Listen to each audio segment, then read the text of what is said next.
Why We Left Orchestra. Sorry. Yeah, we just had to parody the stereotypical YouTubers clickbait intro. Today we will be talking about why we decided to leave our orchestral jobs. For those of you that know us from being YouTubers, you might not know that we used to be dignified, real professional musicians. Both of us worked almost like full time, I think for 2 years in orchestra, and then freelance for like 3-4 years. Yeah. But we thought we'd share why we eventually made that decision. It was a tough call actually, because personally I think orchestral music is some of the most epic music ever. Like some orchestral music is just I can imagine aliens will come down and listen to a Beethoven symphony and be like, wow. But we did choose to leave orchestra for a couple of reasons. Most obvious one was two-set.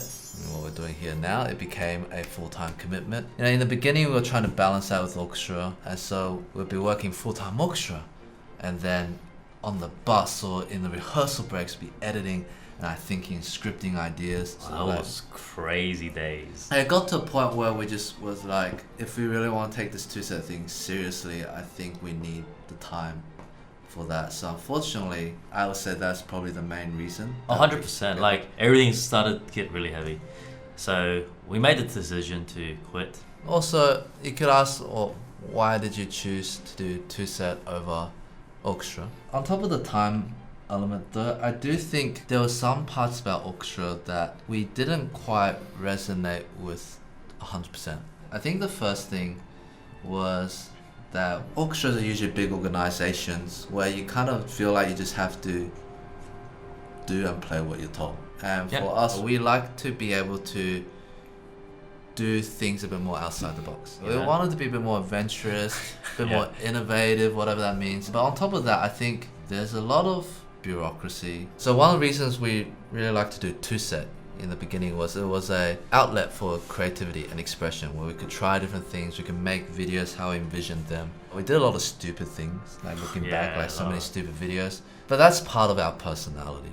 But I think in an orchestral environment, it's a bit more hard to do that because you have to think about 100 other musicians, your actions. There's also like a lot of the administration side of things. And it's an interesting dynamic, right? Like a lot of times there's like a slight tension between admin, management and musicians where musicians feel like they can't really decide what they want to do. So common examples would be like choice of repertoire or like the choice of conductors that they invite.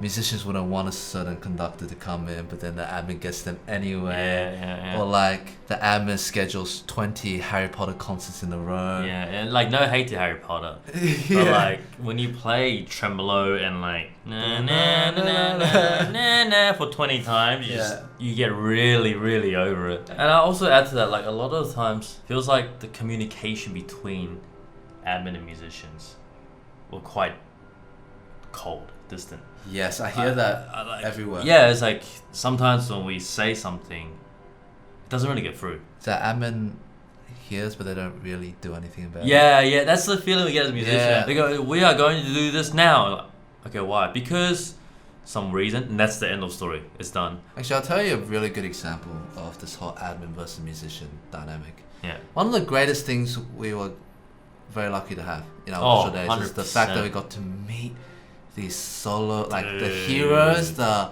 idols that we had growing up.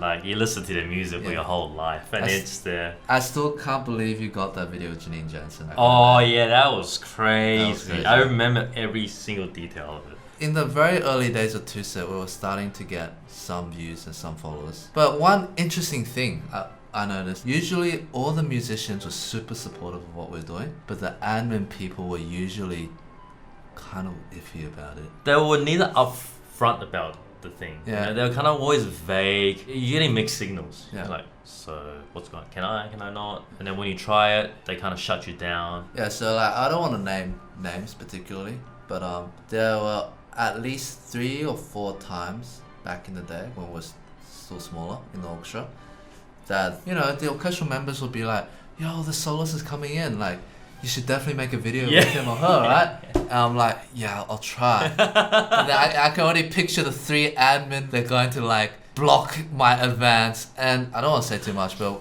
we've been outright humiliated or shamed in front of the whole orchestra for it, where they're like passively aggressively call out our behavior for just trying to have a conversation with soloists, which by the way the soloists wanted in a lot of the cases to talk to us or to make a video. Not always, but a lot of the cases they did want to talk to us. I remember there was one time where one of the admin outright lied to us. Oh yeah. And the soloist was like, I thought we were making a video, but then we're like, oh, the admin said that you didn't want to see us. Yeah. It was pretty whack. It got really awkward, and then the soloist was like, what? I'm like, yeah, what? Yeah. And we both just had this, all three of us had this realization.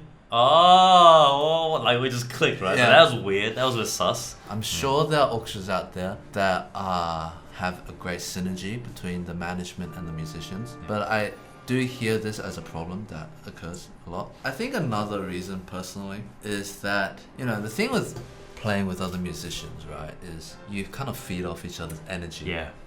And one of the great things about youth orchestra is just surrounded by other young people, and we're also energetic about making the music. Gotta shout out to Australian Youth Orchestra. Yeah. I think they fueled our passion for orchestra music a lot. But so you can imagine that the problem is in every orchestra I'm willing to say there will be a number of people where they'll look like they're walking into a 9-to-5 office job. Yeah. I feel like deep down they all love music. That never changes. But sometimes in an orchestral environment people become a bit mechanical. Yeah. And I don't know, that was kind of scary for me because, you know, like the people around you affect who you are, right? I was scared. I had the thought that I was going to become that. You can imagine if you were around people that are super passionate, of course you're going to be passionate. The opposite's true. If you're around people that just don't feel anything, they seem like they don't like it anymore, you're like, okay, I'll just go along with it. Yeah, I feel like there's a tipping point, right? Like, if most of the orchestra is energetic, then the person that's not putting in effort is kind of like, what are you doing? But if it crosses a tipping point where most people are like very just blasé, then you almost start looking try hard for Kerry. Yes. It makes you think, like, if today we were to have our own orchestra, what would you do to make it one where the musicians would be able to be more creative, innovative, and keep their passion, right? I often think about that, actually. I feel like there needs to be some level of quality checking to make sure musicians continue to practice. Oh yeah, so sometimes they get the job and then it's like, well, I don't need to improve anymore because unless I do something really bad, they can't really fire me, right? Yeah, that's true. But it's also a bit intense to like audition people every year because there's no security there, right? No stability. I definitely think that there needs to be more mutual understanding of the roles management plays and the roles musicians play in an organization. Because I'm sure a lot of times the musicians just understood admin's concerns, it would make sense. Personally, I think it would be cool to see a lot more orchestras just be a bit more courageous and try different things. And there are definitely already orchestras out there doing that. Orchestras that tackle specialized repertoire or they have different concert experiences. Anything to keep it from becoming too repetitive, I think. I don't know, maybe like have first, second violin switch parts. Yeah, just a suggestion. It's not like the second violins are worse. That's totally wrong. They can totally switch out, and maybe the first violin can chill out a bit, not always get in the hard parts. I can imagine being first violin. Sometimes you play like, frick man, I gotta practice so much more. At least the violin section will be a lot more interesting. For me. I don't know if we can play viola parts if that's messed up. Nah. Switching instruments. I don't want to. Guys, I take it back. No swapping. I think there just needs to be enough variety. I feel like sometimes in an orchestra, it feels like you're rehearsing towards the point of the concert, and that's it. And then next week you're rehearsing to the point of the concert, that's it. If somehow an orchestra could feel like they're getting better over time. Yeah. The same way, I heard this from one of my very old violin teachers. I don't know if it's true. When he first came into a new orchestra as chief conductor, he spent 1 month every day without a concert, just getting this orchestra together to form its own unique sound. Oh, that's cool. Right? Oh, I'll be down. You're trying to find as an orchestra, what are we actually trying to collectively do and how do we become better over time? I think that's cool because then you're creating a certain personality with an orchestra. Yeah.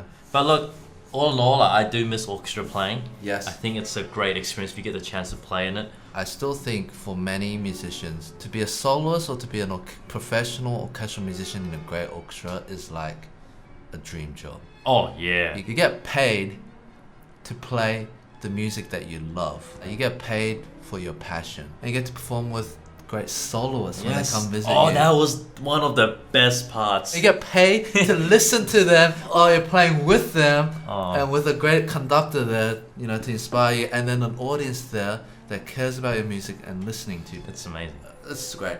And I'll add to that also orchestra. For me, I learned a lot. Orchestra shaped a lot of my education. Yes. Really understanding what composers meant when you're playing the part. You see the whole thing happen. You're like, I don't know. Anyway, that's it, guys. As always, stay healthy and keep practicing.